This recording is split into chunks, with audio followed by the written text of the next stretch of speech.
আমার ইচ্ছা ছিল হয়তো এবার 100 জন ভক্তের প্রসাদের স্পন্সর করার, 100 জন ভক্তের প্রসাদের প্রণামী দেওয়া। তা আপনার এই চাপের কথা শুনে আমি 50টা আরো বাড়িয়ে দিলাম, 150 প্রসাদ প্রণামী দিব। যে 150 বলছে 200, যে 200 সে বলছে যে 250, আর কেউ কেউ বলছে প্রভু আমার তো একেবারে অবস্থা খারাপ, কিন্তু তারপরেও আমি মোরগের মতো চাপ নিয়ে হলেও আমি আপনাদের সহযোগিতা করব, ঠাকুর মশাইকে সহযোগিতা।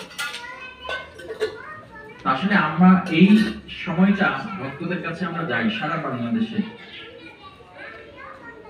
আর এই যে ভক্তদেরকে আমরা তাদেরকে যে এই সেবাটা করার জন্য বলি, কেন জানেন? কেন